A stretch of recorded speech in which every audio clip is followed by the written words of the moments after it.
All right, it's like we're on Good Morning America. Good morning, Penelope. Good morning, Brian. All right, today, Brendan, now, we've just been talking about intergenerational wealth, or using intergenerational wealth to help first home buyers get onto the property ladder. Absolutely.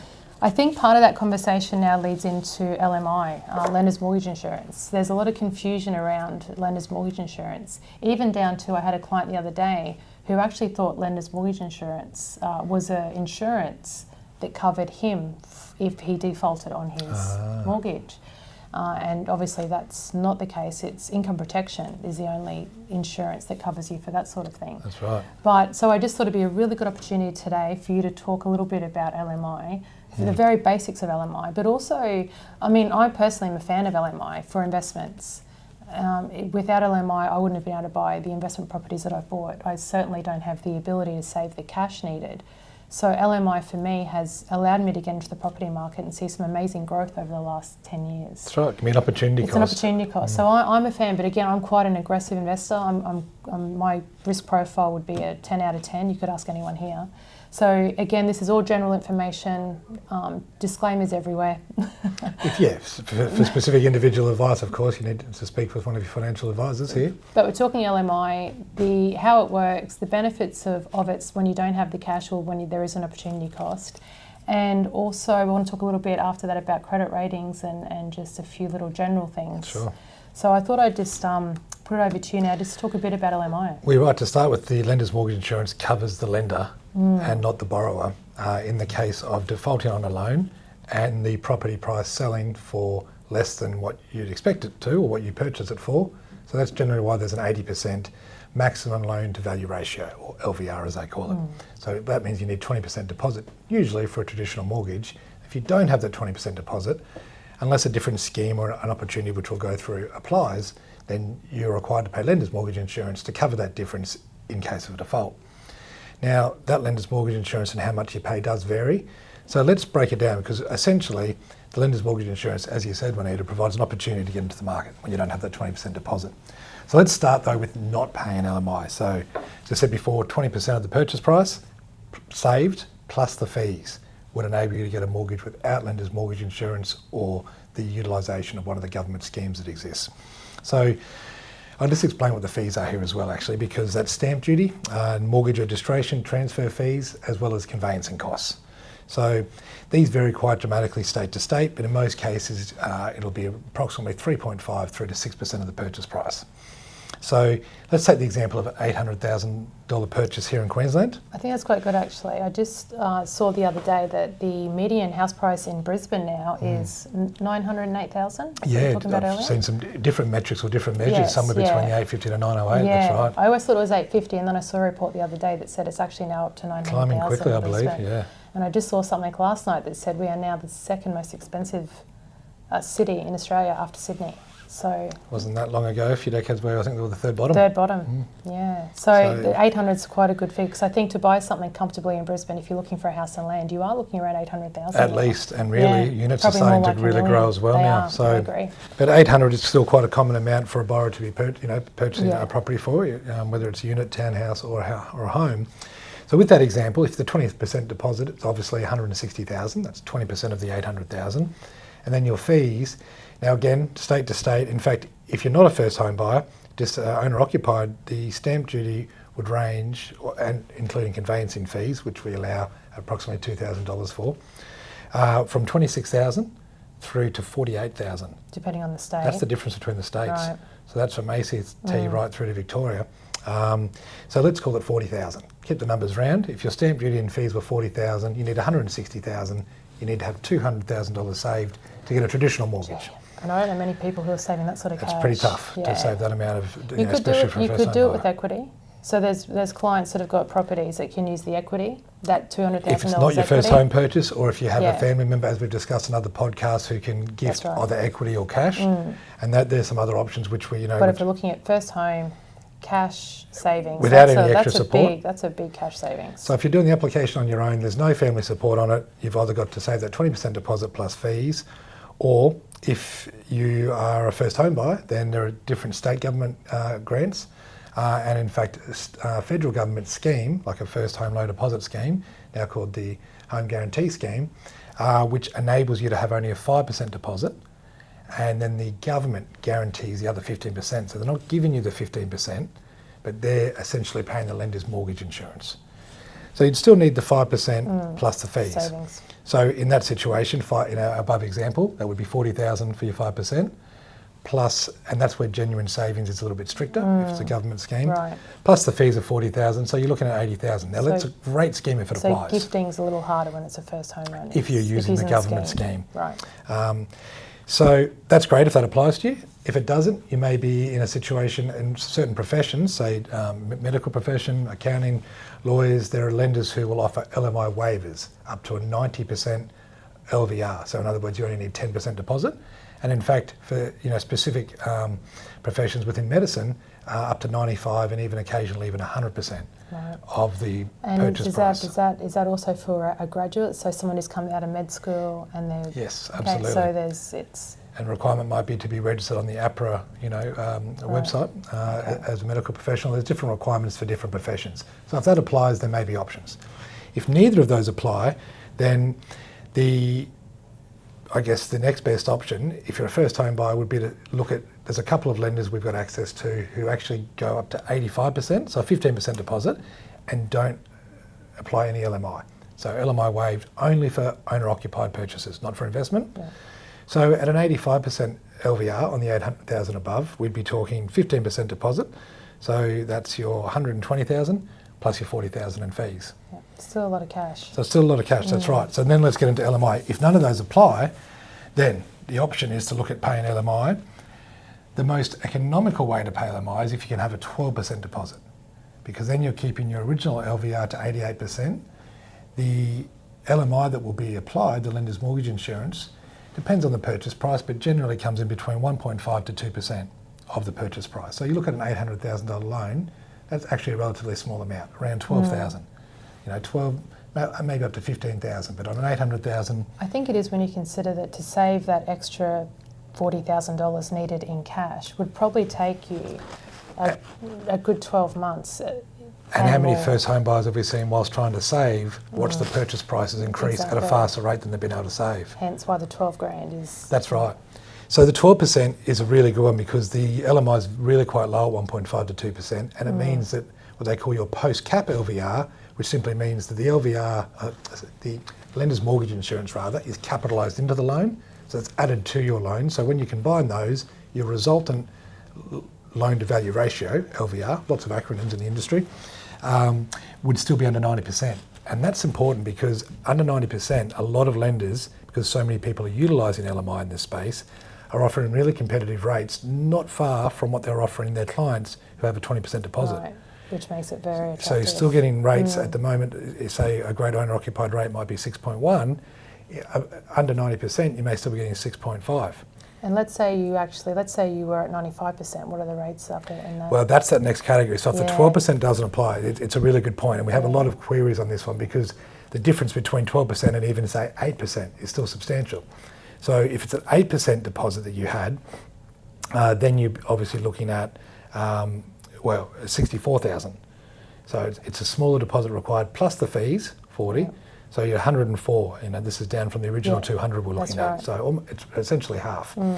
With an 8%, and if the purchase price gets larger, you've got to increase that to 9% because the LMI comes in between 3.5% to 4%.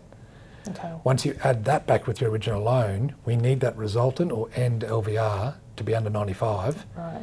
Beyond that, there's very few lenders and who will offer a loan above. That's probably quite expensive. A post-cap LVR of 95%, and then the rates are really high. Even between 90 to 95, there is certainly an extra amount put on the rate. So you'll pay at least a risk fee, essentially. That's right. So you'll pay at least 1% higher, maybe 1.5% higher than you would if you can keep it under 90. However, if you did choose to go that way because you see it as an opportunity cost in a property you want to purchase, certainly for the last few years with all the growth we're seeing, it hasn't taken long for most of those purchasers to not only pay down the loan with what the repayments they're making, but to also watch the property price increase on that loan. And so between the two, paying down the loan and the valuation increasing, the resultant LVR comes down below 90 and you can get a better rate relatively quickly, and then we refinance it to a better rate. Or even negotiate with the bank for a better With the rate. same bank, you can save Yeah. the same bank and they'll Yeah. move it to a product Yeah. that's below 90%. So I think another really important thing for first home buyers or young people to look at, well actually first home buyers overall, is what they can afford to repay as well. Because it's okay to say you get a lesser deposit will get you, 100,000 will still get you a loan for 800,000. Yes. You'll pay a bit of LMI, and that's a good thing from an opportunity perspective. And if your cash flow is strong, then gosh, I would do that, but I'm aggressive. But I think you've also got to be comfortable with the repayments, because obviously the smaller your deposit, the larger your loan. And interest rates, I think, are heading up. I think we'll get another interest rate rise at some stage this year. They're certainly not going down for a little while. So I think it's important that you also work through with your clients the repayments. That's right. And that's where it's really important to run those simulations, run the scenarios, because there's two parts to lending. You need the deposit or the equity to actually gain the property in the first place. Right. And you need the income to be able to service the loan or the borrowing capacity. So you're exactly and then you need right. the insurance, actually. You also, it's something that is often not spoken about. We won't go into it in this podcast, but it's insurance. When you take out such a huge liability, it's amazing how many people don't think to cover themselves if they get sick. I mean, you do get sick leave, but what if you've got something that keeps you out of work for 6 months? Maybe you need a year to recover from something. The bank, they don't care. They will. Absolutely. Life insurance, total permanent disability, very important. Income protection for this one. Yeah. As soon as you have a mortgage, unless you're self-employed or you have the ability to make income, if you are working PAYG, where you need to be at your job every day, and you take out a mortgage, you need to have some sort of protection if anything happens. I've seen it happen. I've seen clients lose their homes because they're not able to pay their mortgage for a period of time. So, and it's something that we actually don't. We get excited. This is the exciting stuff. That's right. You're getting a loan, you're getting your house. This is exciting. Insurance is not exciting, but it's mitigating risk. Yes, absolutely. And just want to visit on that point you made earlier. It's a really good one about capacity to repay. If we look at those examples here, going from having the 20% deposit, 200,000, on that $800,000 loan plus the 40,000 in fees, your resultant loan will be 640,000. Yeah. If it's appropriate to use the lender's mortgage insurance at 8%, then you would need the capacity to repay a loan of almost 740,000. It's so a big difference in repayment. So there's multiple parts which of the puzzle which need to come together. It's not just as easy as just walking in and getting a loan. There is a lot to consider. Absolutely. And a lot that we can do. There is a lot we can do, and depending on if you've got great cash flow but you're asset poor, we've got options. That's right. If you're asset rich but bad cash flow, maybe we need to run a few scenarios to see where you're comfortable, where you sit comfortably. That's right. So I really cannot. And then look at different options like we do with our clients, whether they're actually going to purchase to owner occupy or rent vest, and different ways to. That's a whole other with podcast. Cash flow, actually. that is indeed. Before we finish this up, credit scores. Credit scores are something that I've just found out a lot. I've got twins who are almost 20, and we're looking at getting them on the property ladder. A few years yet. They've got to keep. They're doing genuine savings. But one thing that came up was how to get them a good credit rating. How do we make sure their credit rating is really strong, so that when they want to get this loan. Yeah. So there was a conversation Brendan and I had, and I just thought it'd be really good to tell our clients a little bit, because I didn't actually know. One thing about credit rating is that if I have a bad credit rating, and I attach one of my son's credit cards to my credit card, thinking I'm doing the right thing by him, he will actually inherit my bad credit rating. So it's very important if you're a teenager or if you're in your early 20s and you're trying to show the banks that you're good with credit by getting a credit card attached to a partner or a parent, that they also have a good credit rating. That was just one tiny little thing I found, but there was a few others. Create an account in your name, and often these feel like sort of guarded secrets or hard information to find, and I guess that's why there's a lot of people who, and we're not taught this again in schools. Our financial literacy is not a requisite part or a requirement in high school unless you've chosen economics. So going into it without knowing what the best options are, I think we need to get this information out there more, because if you open an account in your own name, as you suggested, and then keep that account open. So we're talking credit cards here? Well, both. A credit card, but even just a transactional account, keeping open, and rather than chopping and changing those, even if the balance is zero, keeping that account open, because account history actually supports credit card. Maybe keep that Dolomites account going? Your credit report, rather, yes. Well, that's right. It might be the Dolomites. It's, and a whole host of different ones. You might have your account from when you're a teenager, keep it open. Right. So the idea is not to go apply for too many accounts either, isn't it? Like the banks don't like to see you opening up too many accounts. No, and I think having a historic one, you can have other accounts open, but if there's consistency, at least one of those accounts, then that's ideal. And certainly starting a credit card is not a bad thing. That doesn't damage your credit history as it actually helps, doesn't it? Can be seen. It can actually help. And there's a few key things though. That helps if you always make the repayments on time. That's right. And another trick is to not max your card to the limit. So for example, say you take a $5,000 credit card as a young person, if you're only really running the balance to 1,500, 30% of that limit, and not regularly going above that, that actually can support your credit report and give you a better and rating. give you a higher credit rating. So you're not maxing Has to be out. disciplined though, and I don't know how many 20-year-olds. Actually, there are a lot of disciplined 20-year-olds now. To be fair. Absolutely. Yeah. And if you can then, if you are using that card for all your expenses, if you're paying it out monthly and bringing the balance back to zero, that's also a positive. Right.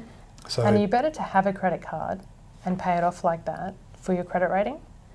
Look, Or is that a rumour? I believe so, but it can be very hard to get those facts for how it impacts because each individual, so many other factors come into that. So it's very hard to compare apples with apples to say what each factor. Just talking generally speaking. I believe so. Having a credit card used well and only using 30% or less of the balance can support your credit rating. Another tip which I'd like to bring up, you mentioned it earlier, or maybe in another podcast, the fact that you need to limit your credit inquiries. We have so many first home buyers, don't we, come to us. And that's a really key one because if you make a number of inquiries with a lender, and that's usually how I would approach it myself. Think, well, I'll just ring up and get the information. Ring around and find the best. Ring around and find the best. Yeah, absolutely. And it's thinking, well, I'll get this information firsthand. The person you speak to at that bank or at that branch will invariably need some details, some financial details, your name and number, and that will usually appear as a credit inquiry. So it's just on your even credit leaving report. your name and number can get you. Yeah, and if you've discussed credit or any sort of lending, that can appear as an inquiry. Depends on how far you take that, but they will appear as an inquiry, and too many of those can actually start to slightly lower your score. Right. And the cumulative effect can actually can have an impact. So that's a major benefit for using a lending advisor like yourself. Absolutely. You can do all those inquiries. Yes, any on their broker. behalf. Yeah. Right. Here at Hudson, as a broking firm, if you utilise Hudson, then any of our brokers put an inquiry to a lender. It can be to multiple lenders. It can be across a dozen. So you're doing it on the client's behalf. That's exactly right. Finding the best lender for them. And that's not very well known. No, I didn't know that until you told me. There was a couple of things I learnt with the credit inquiries. So if you have done that, it's okay. There's ways which we can then explain that to banks. But ideally, before you start shopping around with too many, do your research online, find out what's out there, and certainly we have a lot of tools and resources to help educate you. We want you to be knowledgeable about the best approach, but making inquiries is definitely something to speak to someone first. I think there's a misconception that brokers just broker the loan right now. And yes, a broker or a lending advisor, we prefer to think of ourselves as I don't do lending, Brendan does, but lending advisors, because we work in so closely with every other facet of your financial plan. And I think a really good broker or lending advisor looks at your immediate needs now, so That's getting right. you that loan now, but they do it in place of your future needs as well. They're looking at what your future plans are. Because even as you get more sophisticated and you're buying half a dozen properties, or you're buying properties in trusts, or you're buying properties in self-managed super funds, having a lending plan means that your initial purchase is looked after, but it's looked after in a way that's structured so that all your future purchases and your future growth plans are looked after as well. So I know we've talked a lot about first home buyers and and LMI and all these things that suit the first home buyers. But overall, I think that a lending advisor adds so much value at every journey. And even at the very beginning of your journey as a first home buyer, having a lending advisor help you with your credit rating, help you with banks, give you advice, talk to you about... I mean, there are some banks that don't need to look at your statement history. I really don't like it when the banks want to see where I've been, eating at McDonald's or Bunnings. It's very intrusive. I'm very private, and so I really and there are a few banks that don't need my bank statements, and it's not that I have anything. I find it. That's right. I You don't necessarily want a computer going through line by line and questioning how many coffees you buy. Mine would be Bunnings trips at the moment, That's right. but The benefit of a lending advisor cannot be underestimated, and I'd like to it's think all of those things you said up front, and that ongoing, the review, that's right. checking in, we're with you for the life of the loan. And it's the growth of that portfolio. Yes, it's what you put in place now to help set them up for future growth. Absolutely, yeah.